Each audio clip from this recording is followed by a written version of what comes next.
I'm Benjamin Locke. I'm the co-CEO of Tecogen. The Generac project that we have working on right now is taking an existing 125 kilowatt generator and putting our second stage catalyst on it. My name is John Freeman. I'm a product engineer here at Tecogen. I'm responsible for the equipment design, mechanical design of most of the equipment here at Tecogen. Up until the advent of this ultra emission system, you couldn't install an engine in Southern California to run to power anything.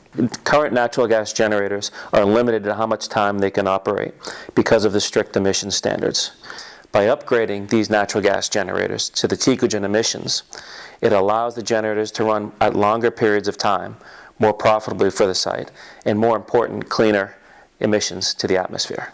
All our experience with other systems is that you can adjust it so that it's at that perfect point where you're getting very good emissions, but it takes very little to knock it out of compliance. So with our system being much more stable, what you get in effect is a much better emissions reduction, because you don't have to worry about what happens once you walk out the door.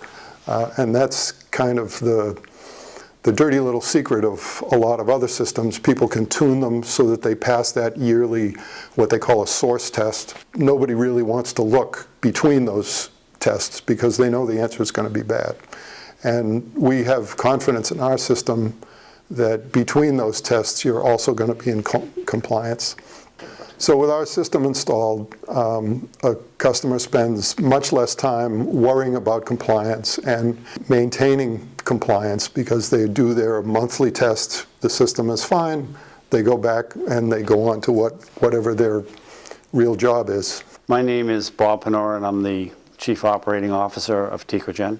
If you look at the advantages of applying the Ultra technology to a simple standby generator, I'll name three. The first is that you have the ability to operate without limitation the equipment. And if you can operate it without limitation, you don't have to have careful records of when you operated it so that you maintain your permit and that sort of thing. That's off the table. The second thing, once that limitation is removed, you're totally flexible on how you want to operate your equipment. And you can participate in demand response programs with the utility where they'll pay you to operate your system during days when the power generation equipment is stretched to its limit. Or you can operate without working with the utility just as a peak shaver. You could operate during the 6 hours of the day when you know you're going to set your peak demand, and you do that during the week, and you'll save a lot of money on your electric bill. Thirdly, being able to operate at super low emissions, it means you're doing the right thing for your neighbors and for the people in your area, maintaining levels that are very commensurate with a fuel cell or some other very advanced technology.